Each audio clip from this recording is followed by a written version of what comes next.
before we get to the in details and just the basics of boxing, let me ask you: were your folks okay with you pursuing boxing as a career? Yeah. When I a lot of my family, when I told them, they were a bit like, especially after my first couple of fights, because I wasn't the most talented back then. And you know what I mean? I just started, and boxing, it's one of the hardest sports to get. It's one of the hardest sports in the world to get average at. You know, and a lot of them didn't think I'd take it seriously, I think, but now they see I am. My mum and dad, they love it. They're proud of me. My mum hates it. She For real? Before every fight. She loves it and she hates it. Before every fight, I get a message going, just get him out there as quick as you can, That poor gorgeous face. Yeah. And then my dad loves it. Obviously, he loves boxing, but he gets more nervous than my mum does. So has your mum watched you live? Not in the professional ranks, but back on the semi-pro scene in England, yeah, she did quite a few fights. Okay, and does she watch you while you're doing your Kalakoda fights? Yeah, she'll watch on the TV. Okay, so looking at your recent fight with Frank Ngobi, what challenges did he bring compared to your debut opponent? The debut opponent was a lot more tough, I think. My opponent pulled out last minute, so Ernest stepped in, and obviously, just as like myself, an 0-0 fighter, so he was just as hungry, and I did underestimate him in that first fight. For real? I'll hold my hands up. I thought first fight, I've trained hard, I'm gonna go in there, knock him out. Yeah. And he gave me a good fight, and you know, a lot of people said, they were like, oh my word, first fight, that's a tough fight. But for me, it was a tough fight. I was exhausted, but I feel like that stands me in better stead for my career than having like a 30-second knockout. You know, I know I can go 12 minutes. I know I can fight full out for 12 minutes. So in the Frank Ngobi, the second match, it was a lot more comfortable. The fittest I've felt. I could have done another 4 rounds. Do you feel like it was light work against Frank Ngobi? Yeah, it was. I know some like people who don't understand boxing, they'll watch it and go, "Oh, light work." There were a few moments like my game plan changed massively. Yeah, because he almost got you in round 2. Yeah, no, I think he caught me with 2 shots that fight. But he was tough. He was very tough. Very his body was very hard. So when I was hitting him, like I could tell, you know, maybe I've got, and I don't think I punished him enough. Yeah. You need to subject him to real suffering. Yeah. Now, Felix, you've been into fighting Nightmare 1, Nightmare 2. Now we are going to see you again featuring Nightmare 3 this coming Friday. Don't you feel like it's too much back to back fights? No, these because this is the start of my professional career. Yeah, fights are only 4 rounds, and the opponents, you know, if I was fighting a world class opponent, it would be different. Yeah, you'd need 12 to 14 weeks to prepare. But these are, you know what I mean, they're journeymen in essence. They're tough. You know, they're getting the same notice as me for a fight. So they're training. But these guys, for me, are just the stepping stones to harder fights. So I'm fighting now, 27th of March, and then I'm scheduled to fight on the 1st of May too, and then I'm going to take a month or 2 just to train, and then hopefully by the end of the year, step it up to 6 Will that rounds. be in Kenya, or you're going to travel back home, then come back? What, for the break? Yeah, I'll the break. be going to France for a month. Okay. Very good. Now, speaking about your fight class, welterweight class. Yeah. Super welterweight. Yeah, super welterweight. Yeah, sure. How do you feel about the competitiveness around East Africa? There's some good super welterweights in the country and around Africa in general. I mean, the guy, my mate I train with, George Nyango, he's the best super, welterweight in George in the Africa. king. Yeah. Okay. So, but Jeff, I feel like Jeff struggles a little bit with shorter guys. Yeah, George, he really struggled against the last Tanzanian last fight.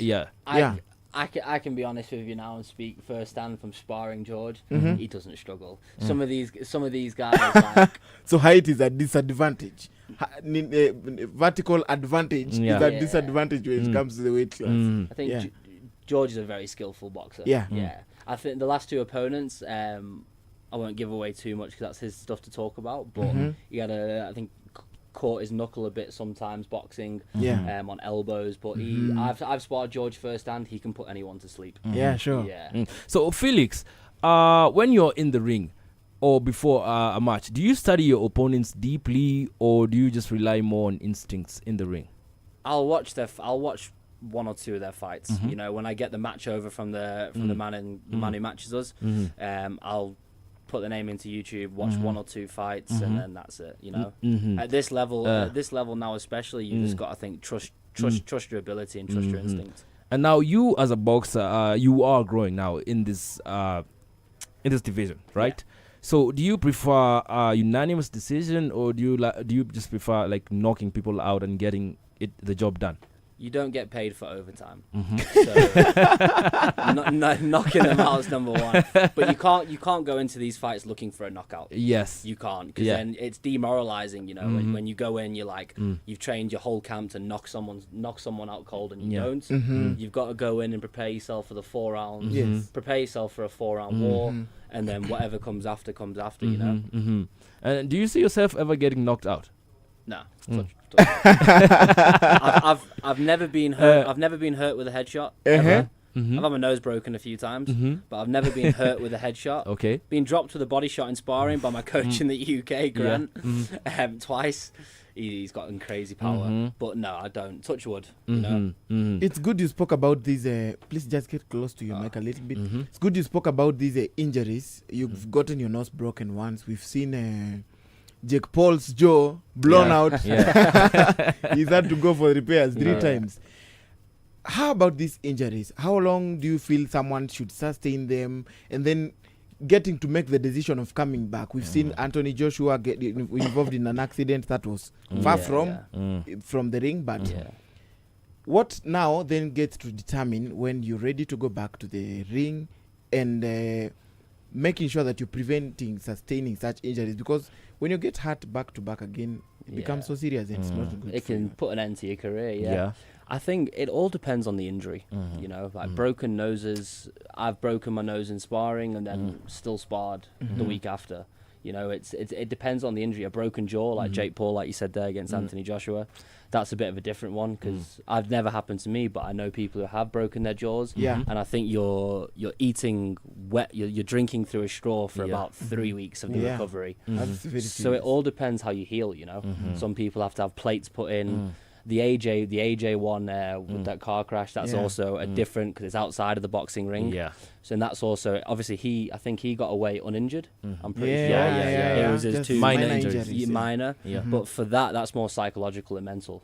Watching your 2 best mates die like that. So it's crazy. It's a different impact altogether. Do you feel like this affects the level of your game, considering the fact that I sustained a nose injury last game, then this time I don't want to get the same injury again. So you're like trying to evade those knocks and stuff like that. Definitely. And then it gets to maybe negatively affect you. Definitely. It's like I know I used to spar some people, and you touch them with a certain shot and their nose pops open. Not broken, but they bleed a lot. Yeah. And I can remember speaking to those people like after sparring and stuff, and then being worried, like, because in a fight you might not be hurt, you might not be cut, but if you're constantly pouring with blood, the referee can jump in and stop it, and the doctor can stop it.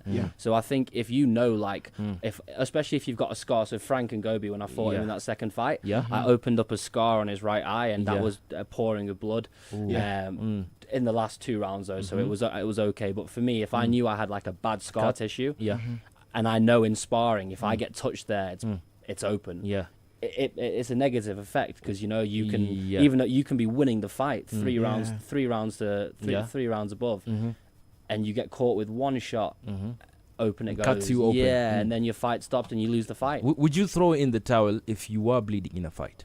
For me, yes, I would never throw in the towel for myself. It would all depend on the situation. You know, my coach. It's that ultimately the throwing in the towel, that's your coach's decision. And speaking of Jake Paul and Anthony Joshua, what are your thoughts on all these exhibition fights that we are getting of late? Everyone seems to hate them. A lot of people seem to hate them, but for me, I think it's just jealousy. I think honestly, I think a lot of people are just jealous at the amount of money he's making. Yeah, you know, like I think Jake Paul's a good boxer. No, I think he's useless. For real? But yeah, I do. I think he's useless. But has Jake Paul come into the sport with enough money to give himself the best training possible? Absolutely. Yeah. And he's bringing new audiences, new eyes to the sport. New audiences, new eyes, you know. And like you saw in our first Nightmare in Nairobi show, we had Robert Agengo versus Brahim Umar. Yeah. And that brought a different set of eyes to Calicoda in Kenya. Yeah. So it's pulling the crowds, but then people think of it as a money grab. Yeah. In the world of boxing, and it's like guys are now watering down. boxing? Boxing is though, even before the influencers, boxing is money. Yes. Boxing is a business, you know, promoting it's a business. You look at these top promotions, it's all about money. Yes. You're not gonna put someone on your undercard of a world class fight who can't sell tickets and Yes. it's useless at boxing. Yeah. You know, it's obviously you take risks on certain fighters, you know, who you think you can grow and develop, but Yeah. at the end of the day it's all business. Would you take him on? Who, Jake Paul? Yeah. If he got down to my weight, yeah. I think he's about 4 weight classes heavier than me. Yeah. But yeah. Would you go up? I would I would go up. Yeah, I wouldn't go up too high because personally I'm not a massive. How would you say, like my attributes aren't power punching. Yeah. Obviously I can hit hard, but mine are more volume and accuracy Okay. and the style. You know, I think I would go up to middle. Okay, to middle. Yeah, so just one step up. So Felix, now when you step into the ring, Yeah. are you thinking strategy or just pure survival and reaction? Strategy. Mhm. You know, if you're getting to the pro ranks and you're going in and you're thinking survival, you shouldn't be in the boxing ring, in my opinion. You know, Yeah. I enjoy it. I mean, especially that second fight with Frank. I think also being my second fight in Kenya. Yes. And funnily enough, having a Kenyan fan base, which is awesome. Yeah. I felt dead comfortable, really comfortable. And now, speaking of the Kenyan fan base, Yes. you have fought on cards like Nightmare in Nairobi. Yeah. What is it like fighting in front of the East African fans? It's awesome. They're crazy. You know. How do you feel like when the guys are cheering you on while you are in the ring fighting someone? It's a massive boost. You know. A massive boost. It was funny the first fight because obviously that Ernest was Kenyan. Yeah. So it was a bit of I came out as the away fighter, and so but then in the end they were all cheering for me. So no, it was cool. Okay. I mean, my first time I fought in Kenya was at the Alchemist Yeah. for an exhibition fight, and that was insane. Did you win? Yeah, Okay. it was no contest because it was an exhibition, but I dropped him in the last. You dropped him in the last round. Yeah. Speak about the turnout for the Nightmares. In the first series, then there was a great growth of numbers when it came to the second series, and we're looking forward to a great turnout come Friday. Yeah. What do you feel inspires this increment in numbers when it comes to showing up for Nightmare? I think firstly it's the fights we're putting on. You know, Sure. these guys the fans aren't having to go to different places to watch this fighter, this fighter. Our aim is, you know, we're putting the best boxers in Kenya on. And I think that's what draws them, and then just the event itself, you know, finally seeing that boxing is growing in Kenya. And I think a few people were skeptical when Calicoda first came in. Who are these guys, you know, and now they've seen our first show, our second show, so they know we mean business. So yeah. Felix, you've been very spirited, and I like watching your fights. When you're in the ring, you become something different. You are An super animal. fast. the speed and the passion. What do you tell that inspires that fast? I think just loving the sport, just loving getting in that ring, you know, loving boxing, loving getting punched in the face. Some people say you're crazy, but it's a someone could different argue type of with rush. that. So do you feel like African boxing is getting the recognition it deserves globally? It's getting there. It's getting there, 100%. And it's only gonna get better and bigger. So now that you've said it's getting bigger, would you like to become one of the faces of boxing in the continent? You as Felix Loggenberg. Absolutely. You know, that's the dream. That's what we're aiming to be. So yeah. Like, Speak do about. you, Sorry. do you hope to get there on that level the likes of Conor Ben are in right now? I'd love to. You know, anyone who starts boxing to fight professionally, I think the goal. $15 million. Oh gosh, yeah. I don't know if I fight again after that much money. Speaking of the perks of boxing, there have been UFC fighters more recently coming out and saying that UFC is much better than boxing. It's tougher. If UFC Deserves fight, better pay, they deserve better pay than the boxers. Tell us what you think about all that. UFC's. I'm gonna have a lot of people. If any of my friends in South Africa are watching this, I'm gonna get MMA. I'm gonna get a lot of backlash on this. But UFC is not tougher. You know, if you watch UFC, EFC, PFL, all these like one championships. Yeah. As an MMA fighter, when you get hit with a big enough shot, 9 times out of 10, that referee stops the fight. True. Then, if you get hit and dropped, you go in boxing, you get dropped. you have to stand back up and take more punishment to the head. Yes. Or to the body, to the head, you know, but it's constant. Your head doesn't get a break. In UFC, you get dropped, you can wrestle, you can grapple, you can clinch, you can hug each other, you can roll around, but you can respect them. They're fighters, nothing but respect them, you know, and they're great athletes. But in terms of toughness and damage, boxing's a lot tougher. So, do you feel like they deserve more pay than the boxers? It depends on the level. It depends on it depends on the level. Not necessarily, no, because it's about, again, it's business. You know? It's boxing brings a lot more eyes.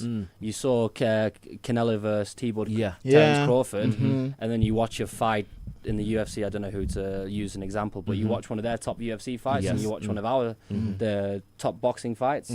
It's and we had this debate here, me, Nicolette, Sam, and all the other guys. They argued for literally 3 hours.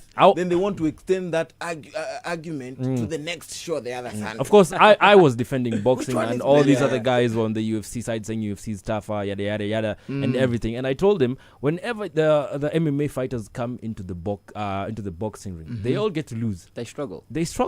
A lot of MMA fighters start their careers unless you're like. You come straight from BJJ and wrestling, you know, like a lot of the American fighters. They all did Division 1 wrestling in school and high school. Yeah, but a lot of these strikers in MMA, they all started out wanting to be boxers, but it's hard. You know, people think when you start boxing, you know, and you say you're going professional, they're like, oh, the money.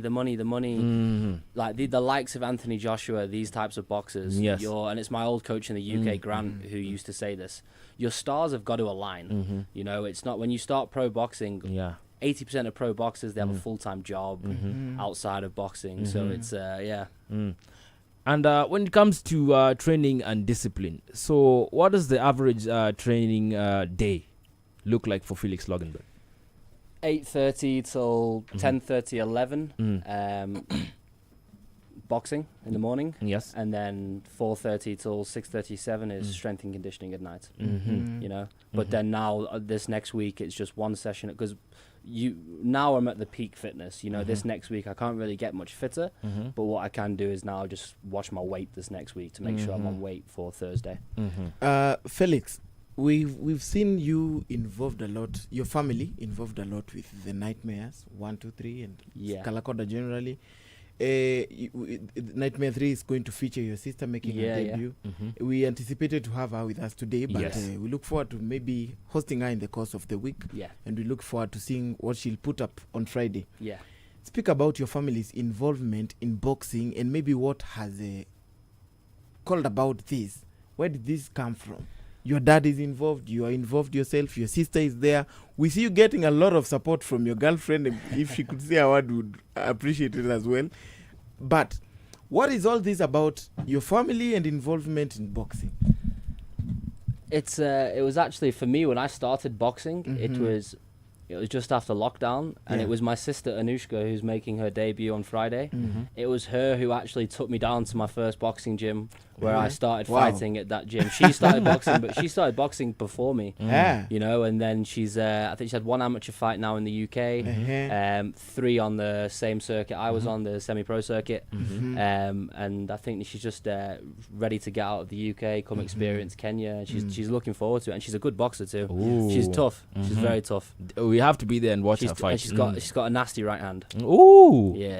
Can she knock me out? Maybe put I wouldn't get her angry against Nicolette. Definitely. Nicolette, if you're listening, we found you an opponent. No, she cannot threaten us anymore. Let's talk to your girlfriend here. She was there in Nightmare 2, putting a lot of support for you, and we spoke to her after the fight. She was like, oh my goodness, I was so scared when he was receiving the punches. Feeling like I'm going to tell him to have to pull out. I heard she almost cried though. She was so crying. Scary. Being the first time she was watching him in the ring. Sorry, right? Yeah, sure. Yeah. How was the experience? at the beginning, before the fight, I was totally confident about him. Yeah. But when you have the fight in front of your eyes, It's something different. It's totally Yeah. different. Yeah. You just think about him and about the fight, and not His even condition. if he win is not the principal thing I think, but it's just if he going to be good and not a bad punch or something Yeah. like that. Not get hurt. Uh-huh. Yeah. Yeah. So, Felix, Yeah. what do your family and friends think about your boxing journey? They support it wholeheartedly. You know, a lot of my really close friends, they fight themselves in the UK, and then a couple of my good friends in South Africa. You know, Yeah. they all tune in when we the minute I send those international streaming links up, they all buy them. They love it. You know, the support's insane. It really is. And of late, we've had Francis Ngannou, we've had Terence Crawford, we've had even Mike Tyson talking about legacy. So, in your opinion, what is your dream? Titles, money, legacy, or all three? I think it's a combination of all three. You know, but I think Everything is important. I'm here to find someone who picks all the three. I think you could be the first one. it's all important. It's obviously who doesn't want all three. Yeah. But for me now, I think it's more of it's a test to myself. Yeah. It's more of like a personal mission to see how far I can take it. Yeah. And then also money. Who doesn't want money? You know. Yeah, sure. It's all about the money, Exactly. man. Money makes the world go round. Exactly. Nightmare 3 is around the corner, Felix, and you will be there doing your thing as usual. Speak to us. What do we expect from Felix? Expect a knockout. I know. This time round, a knockout. This time round, honestly. now that's what I like to hear. The things I like to hear. Knockout. He's a big fan of knockouts. That is like Exactly. fights lasting so long. He has wants a No, knockout. I like long fights, but guarantee me a knockout in the long fight, then I have to be there and I'll be excited about it.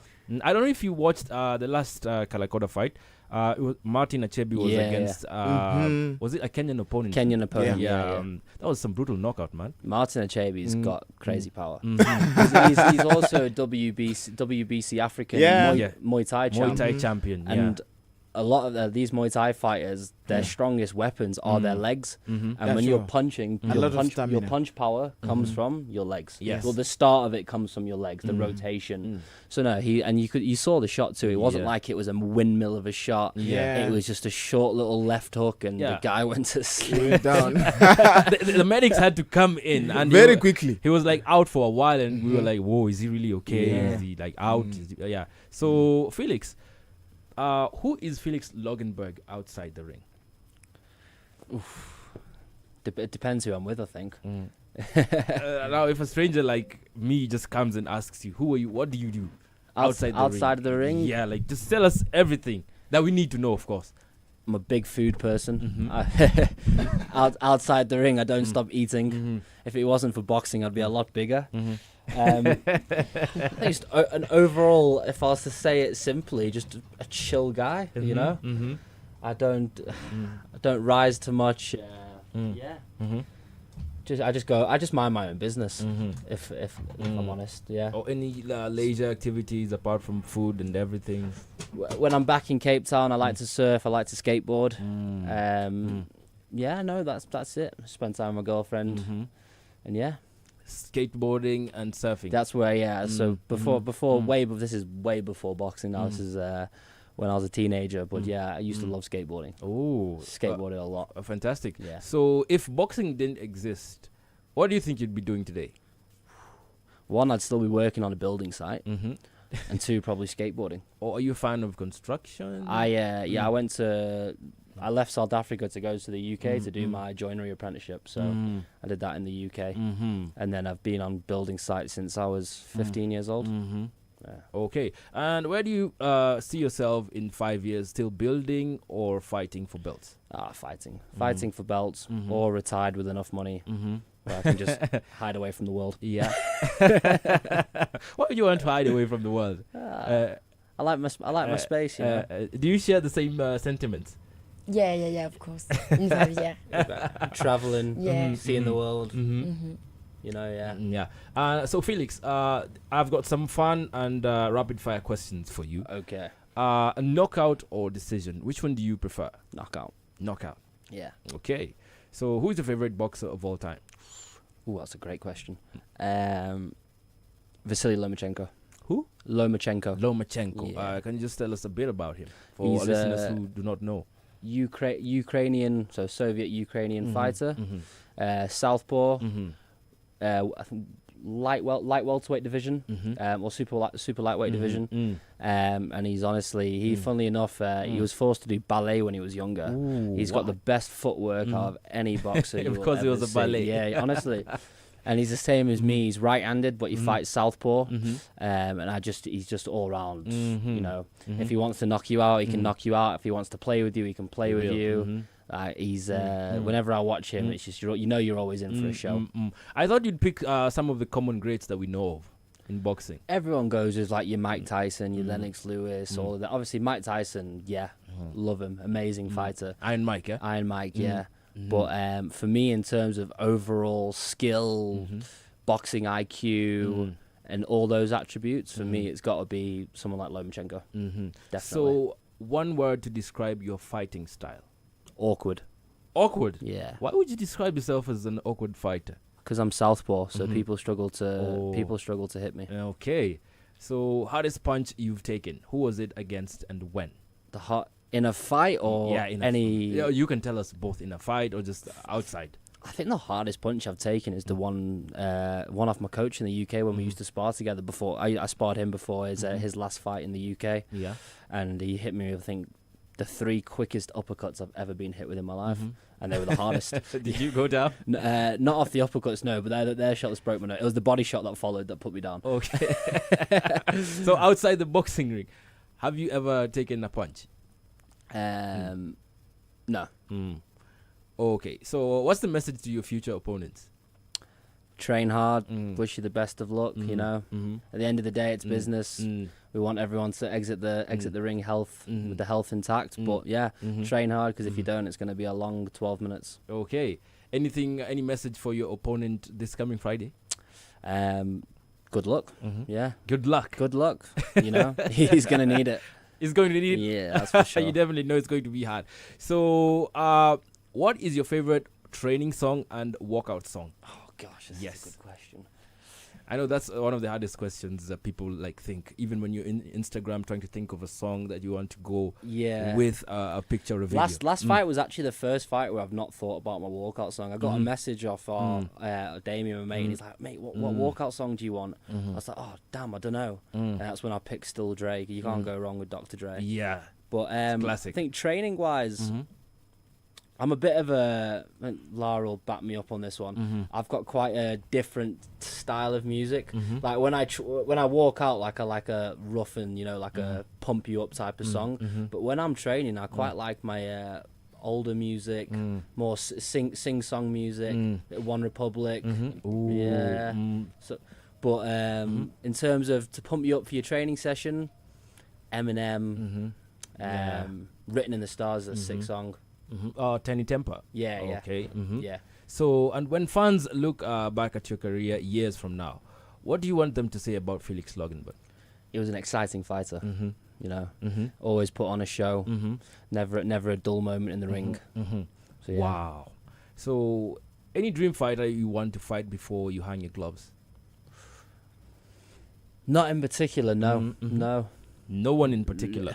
There's obviously you can call out loads of great fighters, but just take them as they come, really, and see. Now, on the heavyweight division of boxing, it's quite a circus that we've seen more recently, with fighters ducking everyone else and fighters just getting to cherry pick who they want to fight. What is your opinion on everything that's happening in the heavyweight division, especially? It is a bit crazy, you know, and that's where, when we were speaking about the UFC before. Yeah, the UFC, you can't really, because there's one belt per division. Yes, you don't really get to duck. Yeah, and if you do start to duck people, you soon get found out on social media. Yeah, but with boxing, like you say, there is a lot of ducking. You know what I mean? Yeah, but there's also some great fights. Like my favorite up and coming heavyweight at the moment is that Moses Ituoma. a great fighter. Yeah, wow. And he's coming up against Jermaine Franklin. Is it next week? Yeah, it should be next week. Next Saturday. 28th, yeah. Yes, on the 28th. What are your thoughts going into that fight, Jermaine Franklin against Moses Itamu? Moses Itamu smashes him to pieces. For real? Excuse me. I think Moses Itamu. I think he beats most heavyweights out there now. Even Usyk. Usyk's a great fighter, but he's not a natural heavyweight. You know, he's just got the footwork and the skill. Yeah. But Moses, he's got the footwork, he's got the skill, he's got the power, and he's a natural heavyweight. And he said that he would break Itauma if he gets into the ring with him, so he wouldn't want to fight him. Yeah. What are your opinions on that? Usyk said that. Yeah, he did. No, I think he's playing for the cameras there. Ituama smashes him. Smashes For real? him. Yeah. Not smashes him. There's levels, you know. I think if he takes that fight right now, the nerves get the better of you because you know, like, there's lots of fights where you perfectly capable of beating someone. But that's when I was saying before about me now, like my first few fights just being like. Fights to build your record, give you experience, because at the end of the day, stepping in that ring, you can have as much preparation as you want, but it's a nerve-wracking thing, you know. You don't get scared, but it's like fighting in front of at these level, you know, 100,000 people, 90,000 people. It's crazy. So I think he's just got to take his time, but I think he beats Usyk. And there is this insinuation that whenever a foreign fighter faces a British fighter on British soil, that the referees tend to favor the British fighter, and the coaches and the judges tend to favor the British fighter. We have seen the decisions, especially when it came to Fabio Wardley against Joseph Parker. We've also seen it. I mean, we've been seeing it quite a number of times. You get robberies across the board. I think the international fact does play a part in it. Yeah, but I think it happens all over. You know, I've seen some robberies here in Kenya. Yeah. I've seen For real? Yeah, I've seen robberies in South Africa. Have you seen robberies in Calacoda? No. But it happens everywhere. Look at the who was it? Jack Catterall versus Josh Taylor fight. Yeah, the first one. Jack Catterall should have been a world champion. Yeah, but he. You know what I mean? Those judges must have been looking at the audience while they were scoring I also believe Mayweather against what's this other guy's name? Medina? No. Mayweather against Pacquiao 1 was also robbery. That's what I believe. But I can't even remember that fight. 2014. Yeah. You've got to look at it. Tyson Fury against Francis Ngannou, I felt was also a robbery. Yeah, that was a robbery. It wasn't British soil, though. I love Tyson Fury, but that was a robbery. You know. Yeah, and he also said that Usyk wants a big money fight, and he will definitely get it, because you're now getting to see that these fighters are now fighting for the money and not the belts. For example, he said that Usyk is broke right now, and he wants a big money fight.